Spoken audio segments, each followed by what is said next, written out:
Building on our last tutorial about how to add the updated dual GNS430s to the 10.3 version of X-Plane in the BK117, we're now going to walk through how to add a single GNS530 using the Reality XP GNS530W integration kit patch that was released by Nils back in February 2010. So we're not using the actual Reality XP plugin. We're using the updated GNS530 that was released with the X-Plane 10.3 beta a while back, but we are going to use the 3D elements that were released in a new cockpit update by Nils in 2010. So let's get started. The first thing we're going to need to do, and this is again based on the previous video, so hopefully you've watched the last video for the software requirements and the tools you need, but we're going to go into our X-Plane aircraft folder, and we're going to, since we've already made a dual GNS430 aircraft, to make things a little bit easier, it'll skip a couple steps. We're going to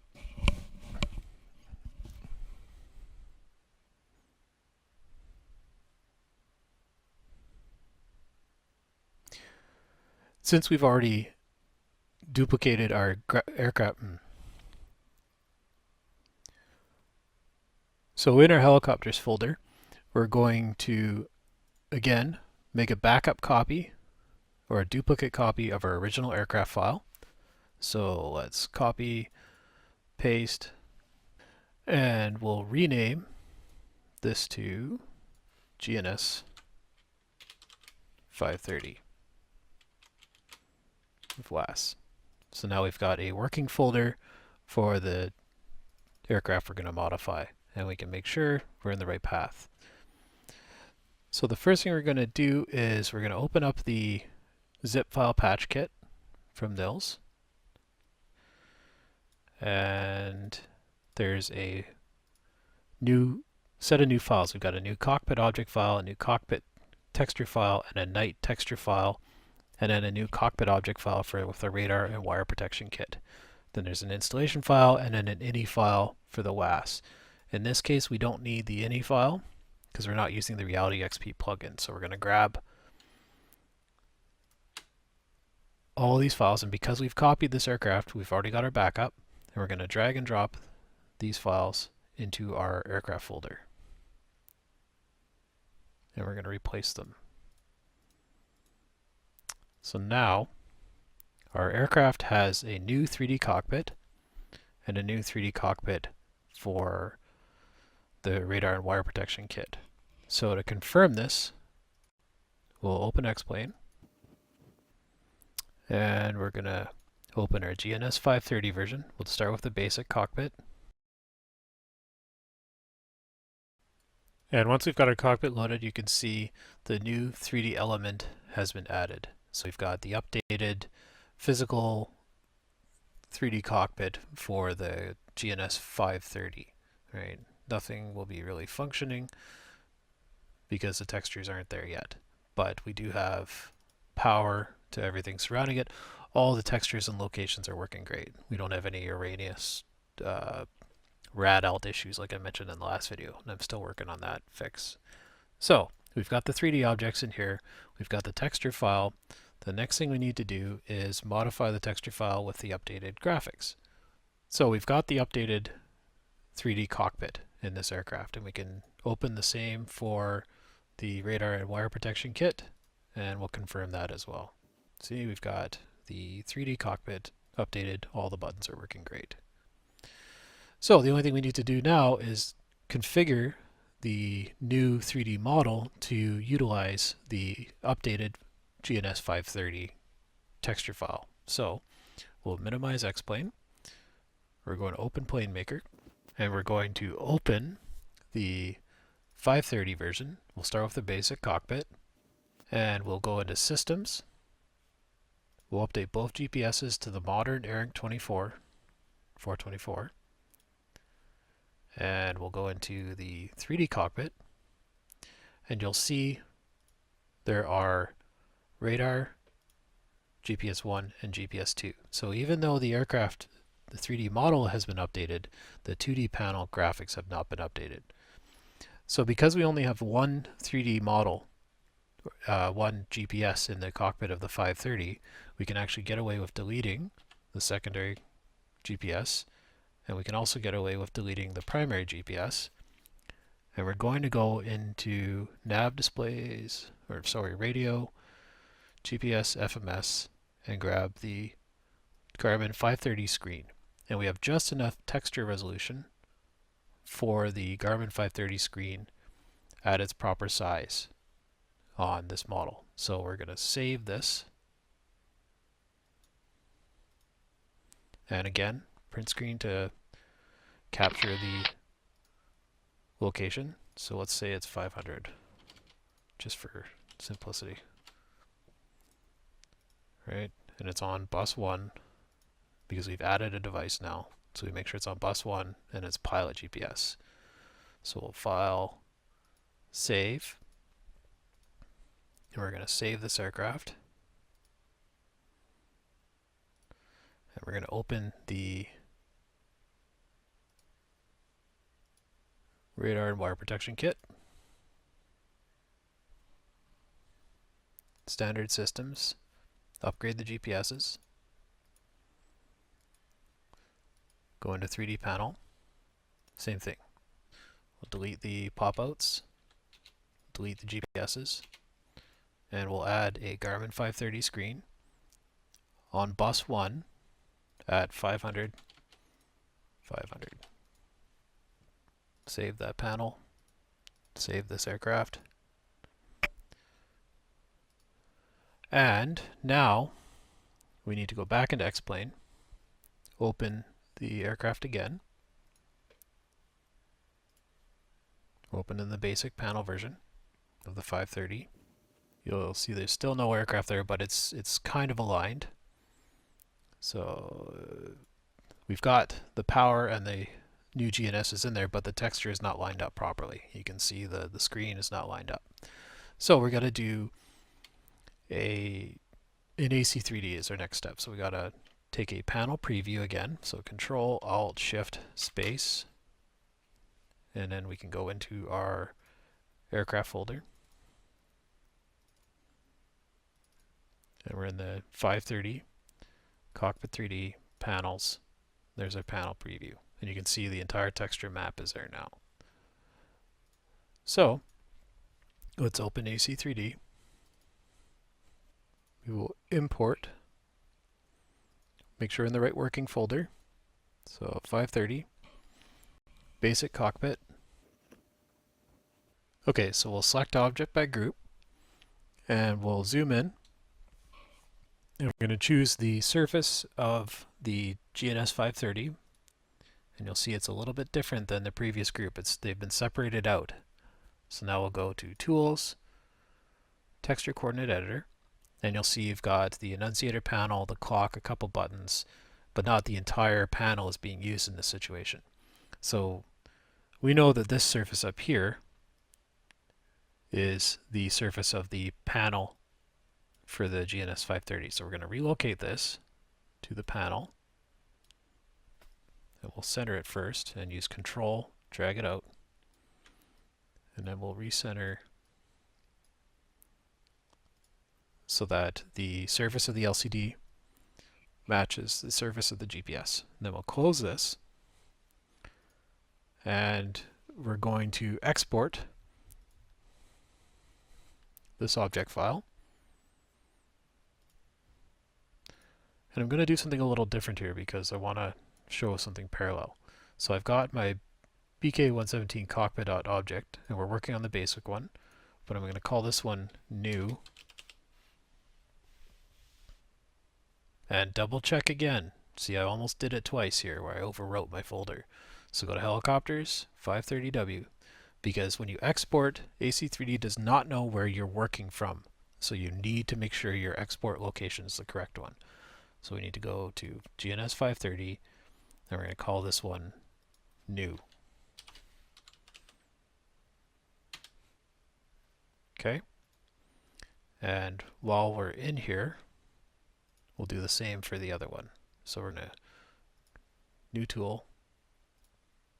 I'm going to create a new import again, 530, and we'll do the full cockpit.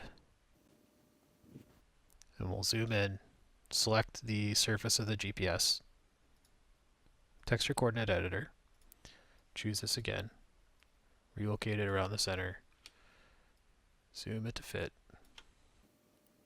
Looks good. We'll close this, and we'll export this as an object in the right working folder. And we're working on the full featured one, and we're going to add a new to this. Because what's going to happen is it's rewriting the object file, which is a long text file, with new coordinates for this texture mapping. So it is going to mess up any other scripting and texture coordinates. So we'll save this. And that will be the last we need AC3D. So we'll just minimize it for now. And we're going to reopen the aircraft. But before we can do that, we need to go back into the cockpit file. And you see how we have a new and a new. We're going to rename this one to backup. And we'll delete the new from this one.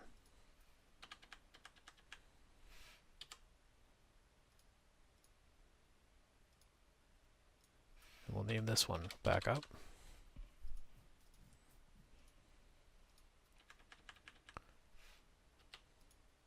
And now we can open the new ones in X-Plane. So we'll go aircraft, open the basic cockpit again.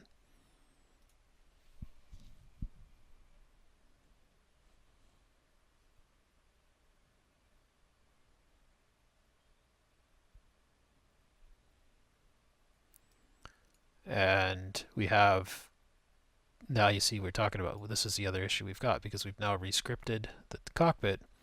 We've got button issues. But anyway, the texture is there. We have the new texture working.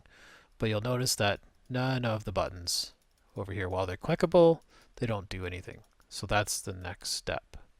So we've got the texture file pops out and everything works on the basic texture. If we do the same for the full featured cockpit, we have the updated file, the wonky button areas, but the texture is matched, just no buttons. So the next step is we need to fix these buttons. So we're going to open up the BK117 basic cockpit object file here to start with. And this is the mapping file for all the vertices, so all the 3D information and indexes, and then all the button animations, locations, and all the scripting. So inside this text file, we are looking for any button that refers to RXP, because the RXP buttons are looking for a plugin that is not on this version. We are using the standard GPS buttons. So I've found by searching the text document here, I'm using Notepad 2, it's a little better than basic. I've found transition buttons that will relate to commands for each one. So this is where you're going to have to do a little bit of search and replace. And we're going to go back into X-Plane here, go into resources and plugins, and look for commands.txt. And commands.txt will show you the built-in equivalent command to the function that you want to do. So for instance, if I want to flip the COM button from the active and the standby, I would look over here for sim GPS GNS530 number 1, because there's only one GPS, and then you're going to look for COM FF frequency flip. So we're going to copy that sim GPS G430N1 COM FF, and that's COM flip. So we go in here, command equals sim GPS G430N1 COM FF, and the same for nav. So nav ff sim GPS G431 nav ff CDI. CDI is up here. Sim CDI. OBS message flight plan.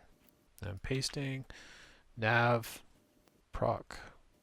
Nav is vertical navigation. Part of this takes some trial and error in figuring out, but I've done this already, so I'm just going to simplify it a little bit. Proc procedures, look for the procedure button, enter, clear, menu, direct to, direct. Okay, and then there's some rotary buttons. So we've got range decrease and range increase. Let's zoom in and zoom out. So sim is range decrease.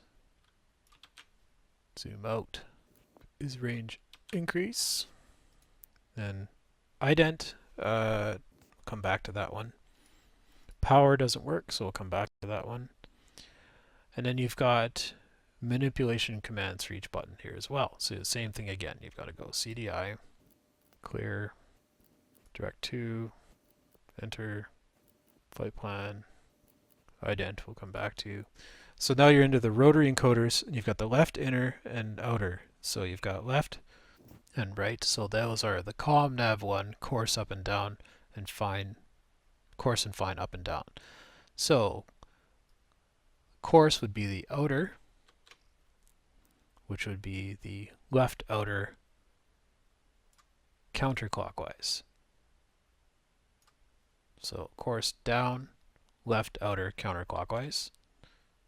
And then course up is right outer clockwise.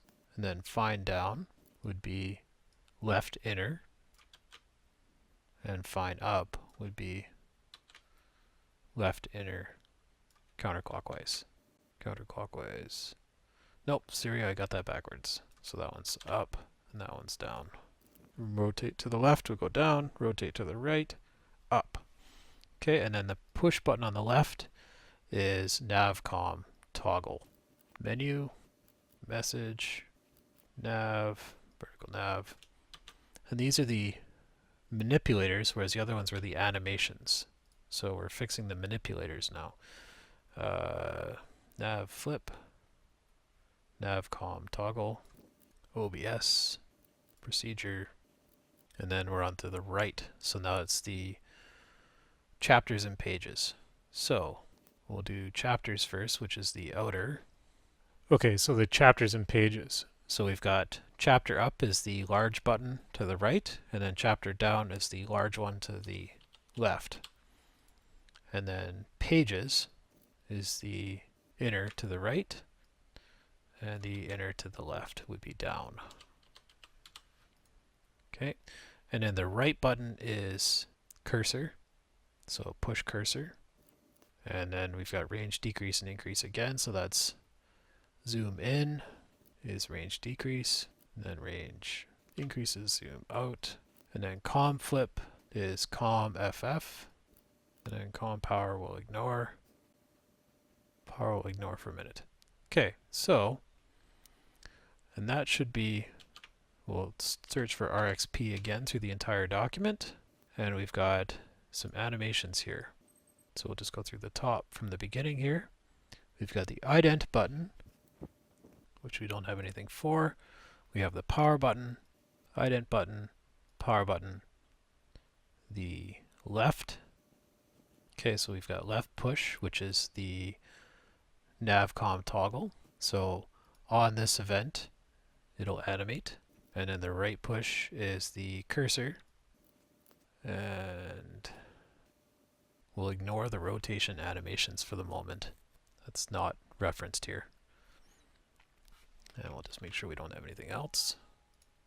So there's ident, power, ident, and power, left and right, rotation. So the only thing that's missing is a rotation for the animation here. So we've got our file. We're going to save it. And then we'll reopen this in X-Plane. So we're going to go aircraft, open aircraft, standard cockpit. And we'll turn the power on. And now you have the buttons mapped to the, so the only thing you don't have is the rotation, but you have column select, toggle. So we gotta fix that one. You see how we've got that. That is currently mapped to the same button as CV. You can see how it's pushing and that one's pushing. So we got to go back into our file here. We've got two buttons manipulating the same function. So it's either this one or this one that's causing it to function incorrectly. So we ought to look for the navcom. So to test this, we're going to put this in and we'll just take a guess here and say it's this one. Save it.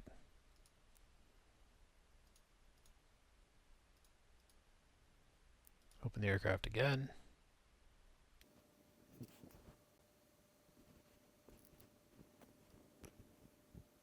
By going through, we found that one of them, the navcom toggle and the nav FF, were duplicated. So we've got the animation and the event here now are lined up.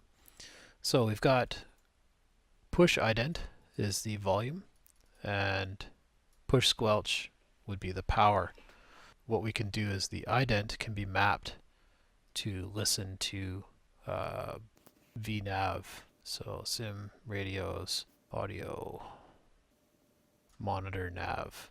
So you'd have it monitor nav1 or nav2. So we go back in here and look for ident, sim, audio panel, monitor audio, nav1.